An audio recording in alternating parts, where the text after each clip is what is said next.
Guys welcome back to my channel SB blog. তোমরা সবাই কেমন আছো? আশা করি খুব ভালো আছো। আমি এখন ভালো আছি।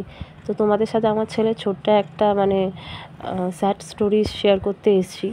তো আমার ছেলে 2 বছর পূর্ণ হতে চলছে, আর কিছুদিন বাকি আছে। ঠিক পাক্কা 1 বছর আগে, যখন ওর 1 বছর পূর্ণ হতে চলেছিল, তখন আমাদের জীবনে একটা বড় ঝড় চলে গেছিলো। যেই ঝড়টার গল্পটা আমি তোমাদের সাথে একটু কিছু কথা শেয়ার করতে এসেছি, যে একটা সন্তানের কিছু হলে তার ফ্যামিলি বা তার মা বাবার কী অবস্থা হতে পারে। বলছি পাক্কা 1 বছর আগে ঠিক এই সময় ও ভর্তি ছিল হচ্ছে পিজি হসপিটালে। অনেকেই পিজি হসপিটালের নাম শুনেছেন, অনেক দূর দূর লোকজন আসে ওখানে। তো ওখানে ভর্তি ছিল পাক্কা 18 দিন।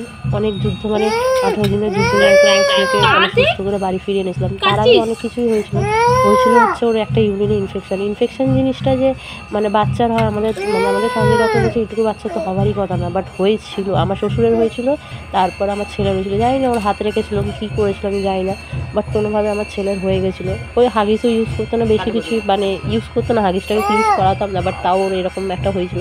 আর ইনফেকশন কিডনিতে এফেক্ট। তো ডক্টর আমাকে বলেছিল ইনফেকশনের জন্য কিডনিটা এফেক্ট করেছে, বাট ঠাকুরের আশীর্বাদে ওকে আমি অনেক ডাক্তারবাড়ি করা হয়েছিল, বাট সুস্থ হয়ে গেছিলো। ওকে অনেক জায়গায় আমাদের ফ্যামিলি ডক্টর প্রথমে ট্রিটমেন্ট করেছিল, বাট ফ্যামিলি ডক্টর যে ট্রিটমেন্টটা করেছিল ওতেও কোনো রেসপন্স করছিল না, কিছুই হচ্ছিল না। তো তারপর ওকে নিয়ে যেতে হচ্ছিলো পিজি হসপিটালে। সেখানে নিয়ে গিয়ে ওর ওখানকার ট্রিটমেন্টে রেসপন্স করেছিল, এবার রেসপন্স করেনি, অনেক সুস্থ হয়ে গেছিলো। তো এমন অবস্থায় নিয়ে গেছিলাম, ওর কোনো সেন্স ছিল না, জ্ঞান ছিল না। সে যে আমাদের কী অবস্থা সে আমরাই জানি। একটা সন্তানকে জন্ম দেওয়ার পর সন্তানকে ওইভাবে নিয়ে ভর্তি থাকা যে কী কষ্টকর, আমি তো প্রত্যেকটা মুহূর্তকে দেখেছি। চ্যানেল করে পুরো শরীরটাকে ওর ঝাঁঝরা করে দিত, কিচ্ছু ছিল না। ব্লাড নিত দিনে দিনে, কত যে ব্লাড নিত কোনো ঠিক নেই। তো যাই হোক, ঠাকুরের আশীর্বাদে ওইসবের পর আমার ছেলেকে সুস্থ করে আমি 18 দিন বাদে বাড়ি ফিরে এনেছিলাম। ওর জন্মদিনের ঠিক আগের দিন রাতেও বাড়ি ফিরেছিল। আমার ছেলেকে আমি আমার কোলে করে নিয়ে বাড়ি ফিরেছিলাম। তো অনেকটা শান্তির বিষয় হয়েছিল। আর এর একটা আমি ছবি দিয়ে এই ভিডিওটা পোস্ট করব। এর পাশে যে একটা বাচ্চা ছেলে ছিল, ওকে আমি কোনোদিন ভুলতে পারি না। ওর ছবিটা আমি বারবার মাঝে মধ্যে বের করে দিচ্ছি। ওইটুকু একটা বাচ্চা ছিল ক্যান্সার।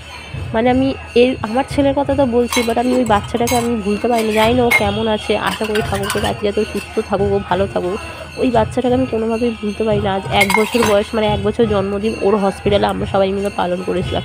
আমার ছেলের কপাল ভালো ছিল যে আগের দিন বাড়ি ফিরে এসেছিলো, বাট ওর হসপিটালেই কাটাতে হয়েছিল ওই দিনটাকে। তো ওর ছিল যে ক্যান্সার। আমি তো বিশ্বাসই করে উঠতে পারিনি যে একটা 12-11 মাসের 6 মাস দিয়ে ওর বয়সে নাকি ক্যান্সার। ওর যে ওরকম হতে পারে আমরা ভাবতেই পারিনি।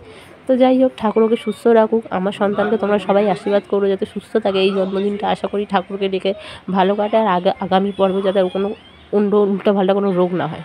চলো টাটা, বাই বাই।